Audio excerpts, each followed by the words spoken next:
देखेंगे O18 and O16 ratio of marine carbonate precipitated during glacial period would be। तो अगर हम इन दोनों की रेशियो देखें ग्लेशियल पीरियड में तो इसको देख लेते हैं। So it is because the elevated fraction of light isotope in fresh water evaporated from the ocean surface। जो क्या होगा कि जो लाइट आइसोटोप होगा ना वो क्या होगा, वो इवेपोरेट हो जाएगा कहाँ से, फ्रेश वाटर में से, और कहाँ स्टोर हो जाएगा, it will get stored in the ice sheet, है ना।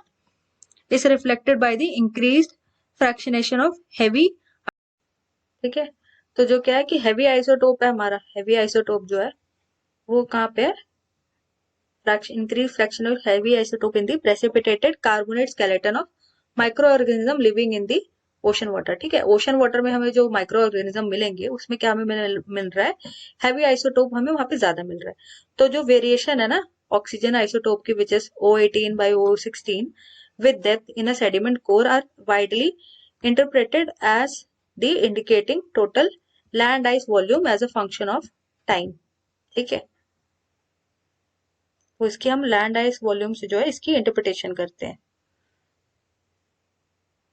ठीक है, तो इसका हम ऑप्शन देख लेते हैं। तो जो O18 और O16 की रेशियो है during glacial period, it will B high in the carbonate precipitated during the interglacial period. ठीक है,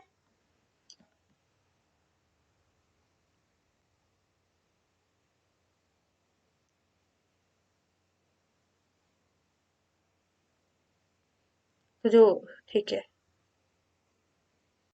next is in a set of parallel fractures the hydraulic conductivity of fracture is K। ठीक है, hydraulic conductivity किससे हम दिखा रहे हैं, K से, और फ्रैक्चर पोरोसिटी क्या है, बाय psi f, है ना, and fracture with width is omega। So what will be the hydraulic conductivity of parallel fracture?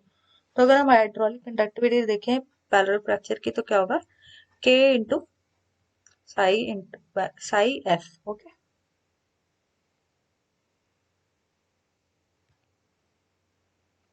Okay, so mixed layer depth increases when, तो मिक्स्ड लेयर की depth कब increase होती है, when speed, wind speed क्या होगी, wind speed increases and evaporation increases and solar heating क्या होगी, decrease करेगा।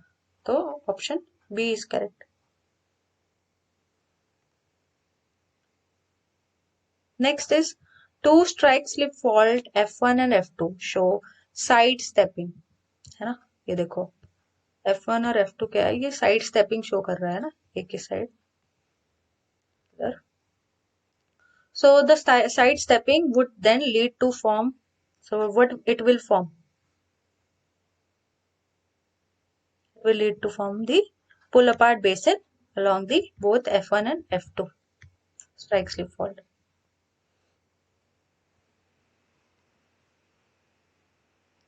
A 1,000-year-old tree and a 10-year-old gastropod were buried during an earthquake। ठीक है, एक earthquake के टाइम पे 1,000-year-old tree और 10 साल पुराना जो है गैस्ट्रोपॉड बरी हो गया। तो after 5730 years the specific activity of carbon 14 क्या दिखाएगा, तो जो स्पेसिफिक एक्टिविटी होगी कार्बन 14 की, it will be lower in the tree than in the gastropod. ठीक है, ओके, तो बात करेंगे 80 क्वेश्चन की। So what is the most common rock assemblies that host volcanogenic massive sulphide deposits. So volcanogenic massive sulphide deposit, जिसको आप black smoker भी बोलते हो, है ना, तो इसमें अगर हम देखेंगे कि कौन सी रॉक असेंबलीज कॉमन है, so it will be dickite, rhyolite and pyroclastic। So option B will be correct, that dickite, rhyolite and pyroclastic is found in the VMS deposit, है ना, इसको हम VMS deposit भी बोलते हैं।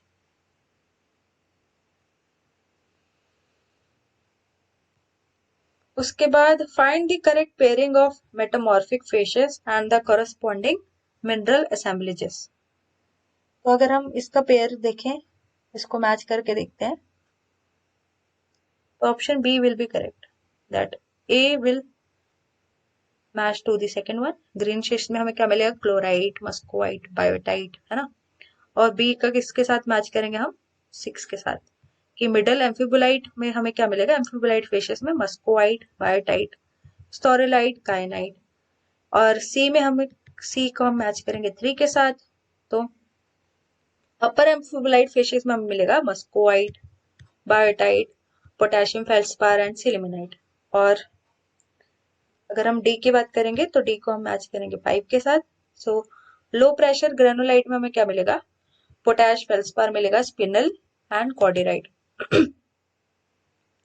ई को हम मैच करेंगे 1 के साथ, तो एक्लोगाइट फिशेस, जैसे ओम्फोसाइट आ जाएगा तो एक्लोगाइट फिशेस हो जाता है, and काइनाइट, garnet. Okay.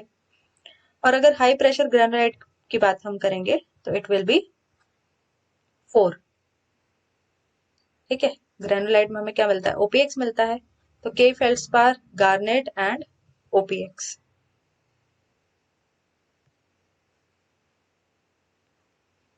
Now rift valley sedimentary basins rarely developed during अर्लियन आर्कियन। ऐसा क्यों हुआ था, क्योंकि आर्कियन के टाइम पे क्या है, लिथोस्फीयर बहुत ही हॉट था और क्या था, डक्टाइल था, इसलिए हमें क्या है, रिफ्ट टाइप के बेसिन वहां पे ज्यादा देखने को मिलता है। And the sequence in which salt precipitate in saline lakes during progressive evaporation is. ठीक है। अब देखो, जो जितने भी इवेपोराइट डिपॉजिट होते हैं, ये थोड़ा गलत स्पेलिंग हो गया, तो वो सी वाटर से ज्यादातर हमें देखने को मिलता है ना। Most evaporites are from the sea water, but under special condition inland lakes also.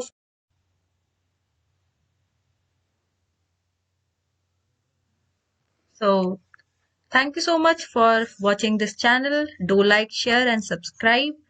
And video पसंद आया हो तो शेयर जरूर करना, and keep watching and wait for the next one. So thank you so much.